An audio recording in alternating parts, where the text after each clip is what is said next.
Coming up next, a legend who wrote and composed plenty of entries in the Great American Songbook, including a deeply poignant classic that he composed and wrote when he was only 16 years old. Very deep song. He was an old soul for sure, and after taking radio by storm in the 70s, he decided to do something that no other band or musician had done before. Cut a completely live rock album of all new material while touring America. Everybody knows life on the road can be grim and bittersweet, living out of your suitcase, severely exhausted from gig to gig. This legend, he wanted to capture that experience. So he made a concept album with all new material live. Not just on stage though. Hotel rooms, rehearsal spaces, even on a moving tour bus. The result is iconic. Today we're giving you the story behind this album, really its title track, a moving masterpiece that makes you feel like you're right there. It's coming up next. Hey music junkies, Professor of Rock, always here to celebrate the greatest artists and the greatest songs of all time. You know, if you ever had a lava lamp, a pet rock, or a chia pet, you're going to dig this channel of musical nostalgia, Time Machine every day. Make sure to subscribe below right now. Check the bell so you always know when our stuff's coming out. Make sure to see if you are subscribed, because we've actually had a lot of problems with people who thought they were subscribed and they weren't, and check that out. And also check us out on Patreon for even more content that helps us curate this history. So it's time for another edition of Number One in Our Hearts. This is the show that honors songs that were so unbelievably great, they absolutely should have been number one on the Billboard Hot 100 chart.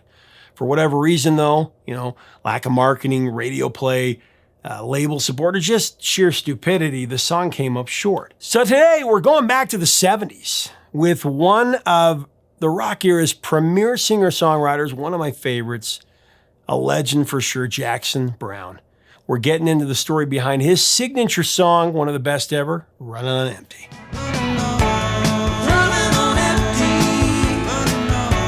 Clyde Jackson Browne was born in Heidelberg, Germany in 1948, but he was raised in Los Angeles from the age of 3. Growing up, Browne was really interested in folk music, and he started writing songs at the urging of a couple of friends. February of 1966, Jackson actually joined the Nitty Gritty Dirt Band. He was barely 18 years old, but that was nothing. He wrote the very mature classic song These Days when he was only 16 years old. I mean, a song dealing with loss and regret. He was definitely an old soul. Do too much gambling these days. Jackson wound up leaving the Nitty Gritty Dirt Band within 6 months, though some of his early compositions appeared on their subsequent albums. An ensuing contract with Nina Music was a subsidiary of Elektra Records, resulting in Jackson writing for artists like Tom Rush and Johnny Rivers, and also ex-Velvet Underground singer Nico, with whom he was romantically involved. Nico actually recorded the aforementioned classic song These Days, although when Jackson wrote it, it was called I've Been Out Walking.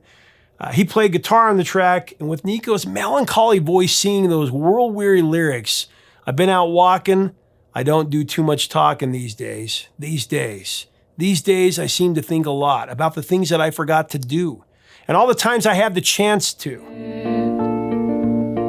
The chance to. Again, he wrote this when he was 16. Just incredible, so mature for such a young kid. A lot about the things that I forgot to do. So during 1967, 1968, Jackson lived in New York's Greenwich Village. He played in Tim Buckley's backing band, and he also, like I said, worked with Nico on her album Chelsea Girl. That album featured 3 Jackson Browne originals, but when their relationship ended, Jackson actually returned to California. Later in 1972, Jackson Browne released his self-titled debut, sometimes mistakenly called Saturate Before Using.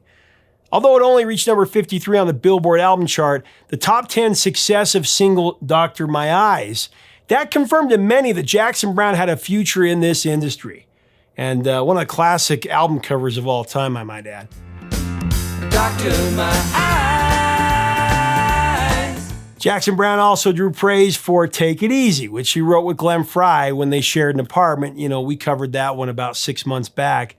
Of course, the song was a major success for Frey's Eagles, one of the greatest songs of all time, an American standard for sure. That inspired further collaborations. Easy, take it easy. Throughout the 70s, Jackson Browne's popularity continued to rise. And from the release of For Every Man in 1973 to Late for the Sky in 74, and The Pretender in 76, that trio of albums would sell more than 5 million copies between them. And the latter was a powerful example of Jackson's depth and breadth as a songwriter. It's a collection of songs that he wrote after the suicide of his wife, Phyllis Major, in March of 76.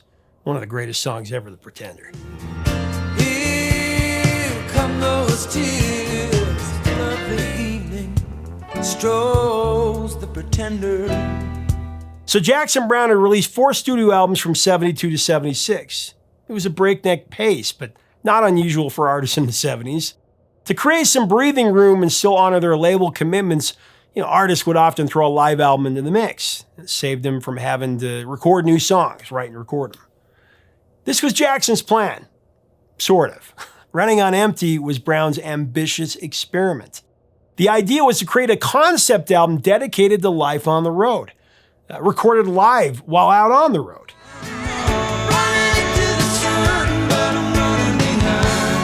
It was a unique proposition for sure, a musical examination of all that made up the touring experience, from the sex and the drugs to the roadies and the tour buses.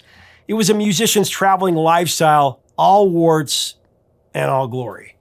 So during the summer of 77, Jackson Browne and a strong supporting cast of musicians, they hit the road. Alongside Browne, there was Danny Cooch Korchmar. He was on guitar, Russ Kunkel on drums, David Lindley on fiddle and lap steel guitar, the great Leland Sklar on bass, and there was also Doug Haywood and Rosemary Butler as backing vocalists. What they created together, it was actually pretty unusual. Only half the tracks were onstage performances. Others were cut in hotel rooms. Another was done backstage in a big rehearsal room. One of the tracks was even recorded on a tour bus while driving between destinations. So get this, the liner notes for the song Nothing But Time tells us the song was recorded aboard the band's Continental Silver Eagle tour bus. They were en route from Portland, Maine to their next gig, which I think was in New Jersey.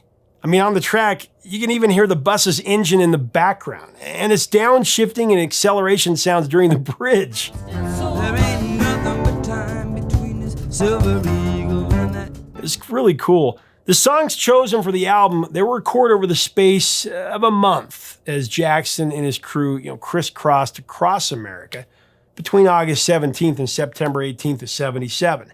Recording destinations were New York, New Jersey, Maryland, Illinois, and California. Some of the track names were obvious references to life on tour. I mean, there's The Road, Cocaine, Running on Empty, and The Loadout. Of course, a thoughtful tribute to the roadies, assistants, and staff who helped make every show possible. The term loadout refers to the process of setting up and taking down the stage sets and moving the instruments, as most of you probably know. Let the roadies take the stage. To me, it's one of the most iconic moments on the record, especially as it flows seamlessly into a brilliantly revised cover of Stay, originally recorded by Maurice Williams and the Zodiacs. You stay just a little bit.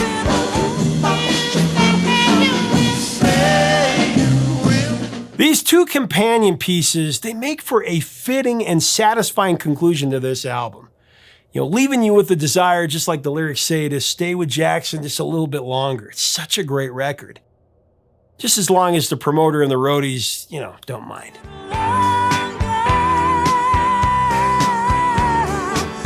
Another one of the interesting things about Running on Empty is that all the songs, they were brand spanking new. I mean, at least in the sense that they'd never made it onto a Jackson Browne record. So it's really not your typical live album in that sense either. It was all new material for the listener. So as we continue to break down this classic, and there's a lot more to come, I do want to thank our sponsor, Zenni Eyewear, the brand of glasses that I always wear, wearing them now. Did you know that if you just get your prescription, you can actually take a picture of it, just upload it to your Zenni order, they'll send your glasses. It's just that easy. Click on the info button right up here. You'll get up to 80% off of regular retail prices. Great prices. Do a virtual try-on as well to see how you look. Do it today. I was 17. So back to the album. In addition, the songs on the album were written in part or in full by other people separate from Jackson Browne. In fact, Jackson Browne was the sole writer on only 2 songs, Running on Empty, which we're going to discuss, and You Love the Thunder.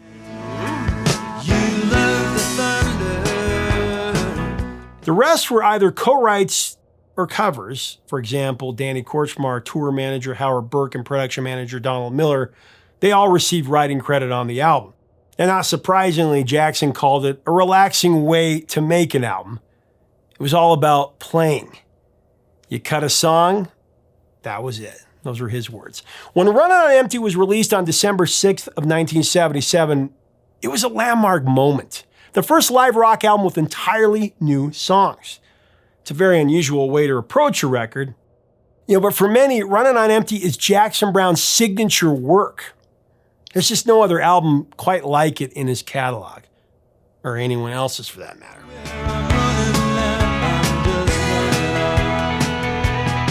This series of musical snapshots of life on tour give you an unfiltered and inspired look at what it's like to be a musician. You feel like you're right there.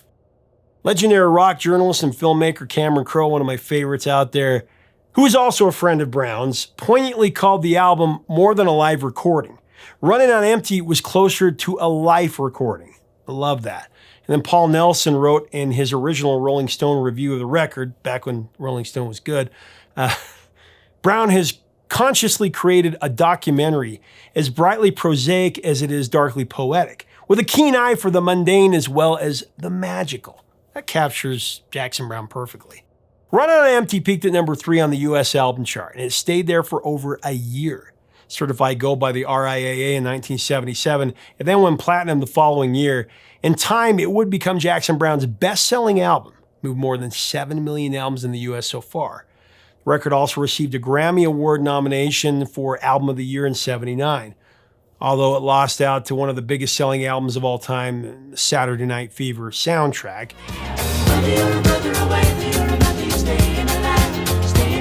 The record produced 2 top 40 singles, the aforementioned double track The Loadout and Stay, and of course Runnin' on Empty.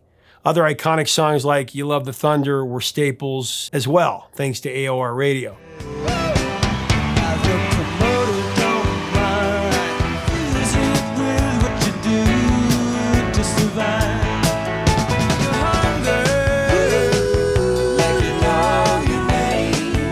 So today's featured track, Runnin' on Empty, it's one of Jackson Browne's defining triumphs, his signature song, if you will. It's the perfect opener for the album, bursting with up-tempo energy and excitement, and combining Jackson Browne's melodic mastery with an exhilarating rock arrangement. I love this song. Just something about the track that puts everything into perspective. The phrase Runnin' on Empty, of course, a metaphor that we all use when we're exhausted, when we feel that we have nothing left to give. I don't know when that road turned onto the road I'm on. But in another way, it can also be seen as a description of a soulless individual. Someone who is in it just for themselves.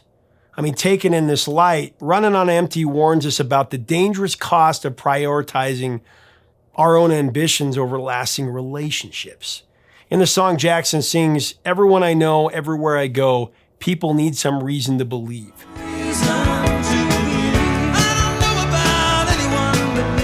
Do we have time to pull over on our road-weary journey to lend a hand?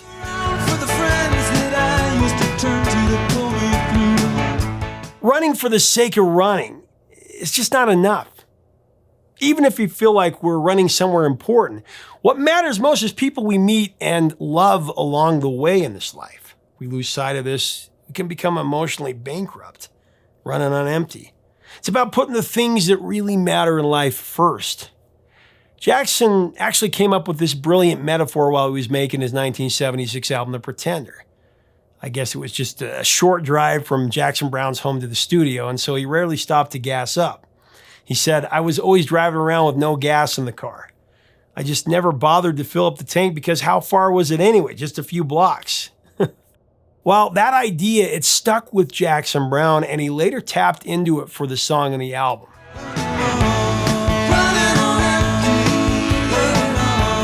So the track was recorded at a Meriwether Post Pavilion concert in Columbia, Maryland on August 27, 1977.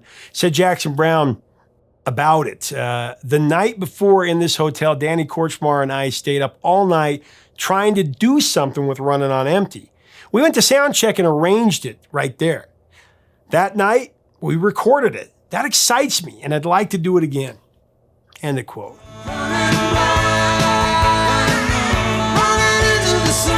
It actually was one of Browne's highest charting hits. It went to number 11. Did even better on the Cashbox chart, climbed to number 6. In Canada, it went to number 4. Since its release, Running on Empty has appeared in a number of movies and TV shows, including Salvador in '86, Cold Case in 2004. It was in Will and Grace, Hawaii Five-0, and The Path, and Supernatural just over the last few years.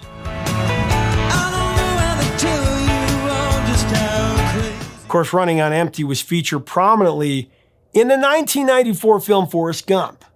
Pretty memorable sequence, of course, when Forrest literally runs cross country from one end of America and then back again and again.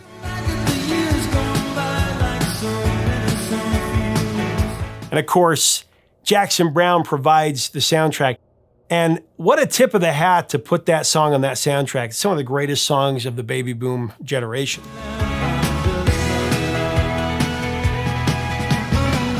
Running on Empty has also been covered by quite a few artists. John Resnick of the Goo Goo Dolls, Pat Monahan of Train,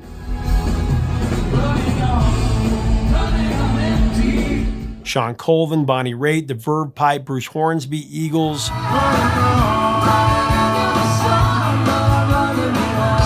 Tim McGraw and Kenny Chesney, and also Jackson Browne teamed up with Sean Colvin.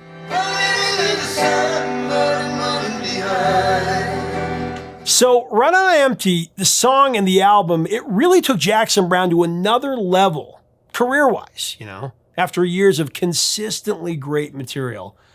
Can't say enough good stuff about Mr. Jackson Browne. It was a good thing, too, because there was still a long way to go. In 1980, Browne released his follow-up to Running on Empty, Holdout. 2 of its tracks reached the top 30 in the U.S., Boulevard and That Girl Could Sing.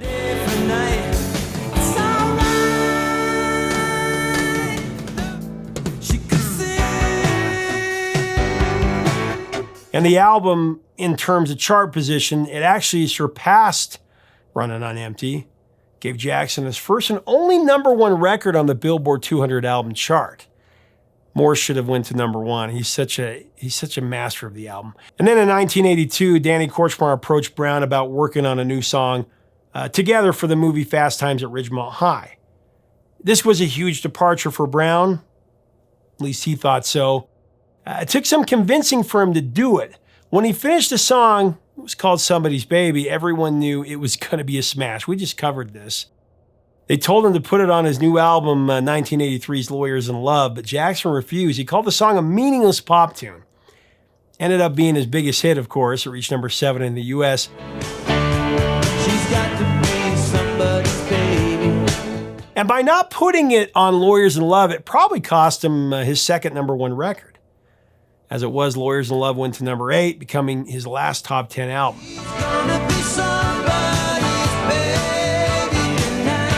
Later, he learned to love Somebody's Baby, the song, when his therapist gave him a talking to. Again, watch our episode on it. Regardless, Browne would continue to put together a stellar career with a total of 15 studio albums, great albums, most recent being Downhill from Everywhere, which dropped in 2021. Half those have reached the top 20 in the U.S. and only 3 have failed to break into the top 40. Doesn't really matter, great albums. As for singles, he has 10 U.S. top 40 hits. It's been a good run. 2005, a double disc CD/DVD pack was released for Running on Empty. Counted among the special features were 2 previously unreleased tracks. The set also contained 200 plus previously unseen photographs of the tour taken by Joel Bernstein. Also has a great essay by Cameron Crowe, who spoke to the significance of the album and the photos. In it, he spoke of collaborating with Bernstein and seeing these photos in his archives when it came time to film Almost Famous, which was based on Crowe's own experience, of course, in the world of 70s rock. He patterned many of the shots after them, actually, saying some of these very images were meticulously recreated in the film. This is how it felt to be there. Very cool. In 2019, Browne released an official video montage for Running on Empty on his YouTube page. I'll link to it below. Composed of some of these same photographs I was just speaking about. It really gives an incredible behind-the-scenes look at the Running on Empty tour. Highly recommend it. I was 21 when I called the road my own. So the week that Running on Empty reached number 11 on the Hot 100, the top 5 songs were as follows. Number 5, With a Little Luck by Wings.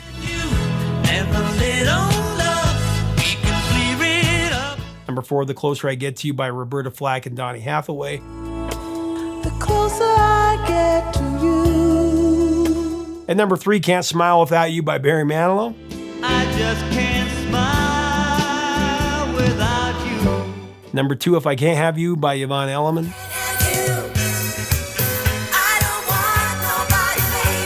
And at number 1, Night Fever by the Bee Gees.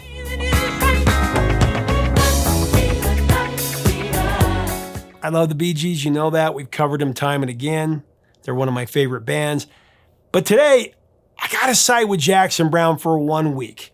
With all the chart-topping success the Bee Gees had with the Saturday Night Fever soundtrack and beyond, I think we could let Running on Empty be in there for just 1 week. I mean, Night Fever was up at number 1 for a while. Again, given the number 1 spot for Running on Empty for just that solitary week, it's a no-brainer. With such a stacked catalog of classic tracks, Jackson Browne definitely deserves it. Again, one of America's greatest jukebox poets.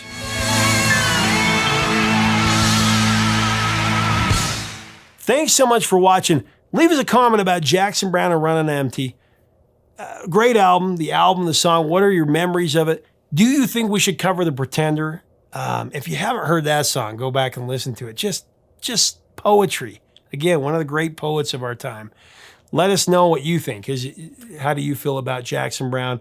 Who are some other singer-songwriters from the time that we should cover? Let's have a great discussion below. Until next time, 3 chords and the truth, my friends.